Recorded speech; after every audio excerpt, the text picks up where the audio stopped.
बात करना बहुत जरूरी है। बिहार का चुनाव है, पूरे देश की नजर चुनाव पर है। सोचिए, आज पहले दौर का नामांकन खत्म हो गया। 121 सीटों पर आज नामांकन हुआ। बीजेपी ने पहले ही अपने उम्मीदवारों की सूची जारी कर दी। 101 सीट पर बीजेपी चुनाव लड़ रही है, उसमें से 49 सीट जनरल कैटेगरी को दिया है, सवर्ण समाज। जेडीयू भी 101 सीट पर चुनाव लड़ रही है, उसने लगभग सिर्फ 22 सीटें दी हैं। कांग्रेस जो है उसका कुछ पता नहीं है कि वो कितने सीट पर चुनाव लड़ रहे हैं। आरजेडी ने आज भी अपना लिस्ट जारी नहीं किया। गठबंधन में सब कुछ ठीक नहीं है। 7 सीटों पर दोनों पार्टियों के कैंडिडेट हैं, खासकर वैशाली, लालगंज, रोसड़ा। उसके बाद आपको बता दें कि सीपीआईएमएल में भी कंट्राडिक्शन है। लेकिन खबर ये नहीं है, खबर यह है कि क्या एनडीए नीतीश कुमार को अपना मुख्यमंत्री मानता है। कल अमित शाह ने आज तक के कार्यक्रम में साफ कहा कि मुख्यमंत्री का फैसला विधायक दल के लोग करते हैं, मैं कौन होता हूं मुख्यमंत्री बनाने वाला। वैसे ही लोगों के दिमाग में आया, सीधे दिमाग में आया लोगों को याद कि कहीं नीतीश कुमार का सिंधित्वकरण तो नहीं होने जा रहा है। सोचिए, यूपी में किस तरह से बीजेपी ने केशव प्रसाद मौर्य को आगे करके चुनाव लड़ा और मुख्यमंत्री योगी आदित्यनाथ बन गए। क्या बिहार में नीतीश कुमार के साथ यही होने वाला है? क्या बिहार में सिंधे होने वाले हैं नीतीश कुमार? आज फिर एक रैली जनसभा के दौरान नीतीश कुमार ने कहा कि प्रधानमंत्री का हाथ मजबूत कीजिए, नीतीश जी का हाथ मजबूत कीजिए और आगे जो होगा वो तो आपको पता है। यही सबसे बड़ा सवाल है और दलित पिछड़ों को समझना पड़ेगा। नीतीश कुमार ने सोशल इक्वेशन के हिसाब से शानदार टिकट बांटे हैं, लेकिन सवाल है कि क्या बीजेपी नीतीश कुमार को अपना मुख्यमंत्री मानेगी? क्या आरएसएस का सपना है, बीजेपी का सपना है बिहार में सवर्ण मुख्यमंत्री, प्रशांत किशोर का सपना है सवर्ण मुख्यमंत्री, और ज्यादातर सवर्ण समाज का सपना है सवर्ण मुख्यमंत्री। सबका सपना है। जैसे मैं चाहता हूं कि इस देश में दलित, पिछड़े, किसान, आदिवासी, अल्पसंख्यकों को उसका अधिकार मिले। देखिए, मेरे चाहने में उनके चाहने में दो फर्क है। एक होता है वर्चस्ववाद, मतलब मैं मेरा चाहिए, और एक होता है बराबरी का हिस्सा मांगना, हमें अपना अधिकार चाहिए, और एक है जो वर्चस्ववाद चाहता है। सोचिए, तो सवाल यह है कि क्या नीतीश कुमार को बीजेपी मुख्यमंत्री नहीं बनाना चाहती है? क्या नीतीश कुमार के साथ बड़ा खेल होगा? यह बड़ा सवाल है। लेकिन इसमें एक बड़ा पेच फंस रहा है। जिस तरह के रुझान है, जिस तरह से राजनीति का पैसाकरण हुआ है, 49 टिकट खुद बीजेपी ने सवर्ण समाज को दिया है। उसके बाद आपको बता दें कि नीतीश कुमार ने सिर्फ 22 टिकट दिया है। कांग्रेस भी रिकॉर्ड तोड़ती दिख रही है। कांग्रेस ने लगभग अब तक जो 38 लिस्ट जारी की है उसमें लगभग उसके 24 से 25 50% से ज्यादा 30 के आसपास जो है वो सवर्ण उम्मीदवार है। आरजेडी भी वो आंकड़े अभी तक आया नहीं है, तो मैं बता देता। मांझी जी के पास सवर्ण उम्मीदवार हैं, 6 में 2। चिराग पासवान के पास 29 में 15 सवर्ण उम्मीदवार हैं। उसके बाद आपको बता दें कि उपेंद्र कुशवाहा के पास 2 या 3 सवर्ण उम्मीदवार हैं। ऐसे में बड़ा सवाल उठता है कि क्या ये सारे सवर्ण पार्टी नहीं बदलेंगे? क्या वो बीजेपी के साथ नहीं चले जाएंगे? देखा गया था चेतन आनंद मोहन के बेटा ने एन वक्त पर पाला बदला था।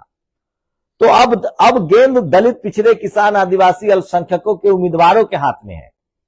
यहां पर यह मत सोचिए कि कौन उम्मीदवार है। मैं फिर कह रहा हूं, तमाम मेरे पॉलिटिकल दल के मेरे नेता दोस्त हैं, वो कहते हैं कि सवर्ण समाज के लोग या तो बीजेपी को वोट देते हैं, और अगर उनका कैंडिडेट लड़ाएगा तो वो उनको वोट देते हैं। तो सोचिए, सवर्ण समाज के लोग जिनके पास जमीन है, संसाधन है, बिजनेस है, व्यापार है, हर पार्टी से टिकट ले रहे हैं, पर 10% आबादी है। टोटल कहा जा रहा है कि 190 का आंकड़ा तो एनडीए में पहुंच गया है। इंडिया गठबंधन में भी अगर 90-100 का आंकड़ा पकड़े तो दोनों गठबंधन से 200 टिकट आती है। ऐसे में सवाल है कि बिहार का दलित पिछड़ा क्या करे। मैं फिर कह रहा हूं, अगर आप दलित हैं, पिछड़े हैं, किसान हैं, आदिवासी, अल्पसंख्यक हैं, तो अपने हितों की रक्षा कीजिए। नीतीश जी बच पाएंगे कि नहीं ये तो मुझे नहीं पता, उनको अपनी करने की सजा मिल सकती है। लेकिन सवाल यह है कि अगर बिहार में सामाजिक न्याय की लड़ी टूटी तो यूपी की तरह न नौकरी मिलेगी, बुलडोजर चलेगा अलग। इसलिए ये मत कहिएगा कि आरजेडी के पास सवर्ण कैंडिडेट है, बीजेपी के पास सवर्ण कैंडिडेट है, तो हम जाए कहां? आप किसी पार्टी के समर्थक हो, 90% आपकी आबादी, आप दलित हैं, पिछड़े हैं, किसान है, आदिवासी, अल्पसंख्यक है। अगर आप 90% की आबादी है, मैं किसी डर से ईमान की बात करना बंद नहीं करूंगा। मैं इस देश के 90% लोगों की चिंता करता हूं, जो गरीब है, लाचार है, बेबस है। मेरे शरीर पर कपड़ा है तो बाबा साहब के मिशन की वजह से, संविधान की वजह से।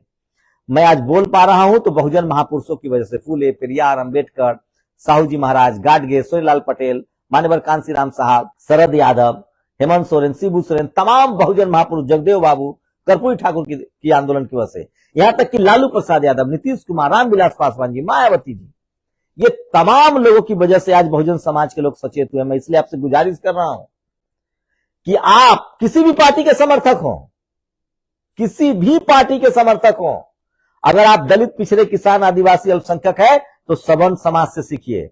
सवर्ण समाज या तो अपनी जाति का उम्मीदवार को वोट करता है या अपनी विचारधारा वाले पार्टी को वोट करता है।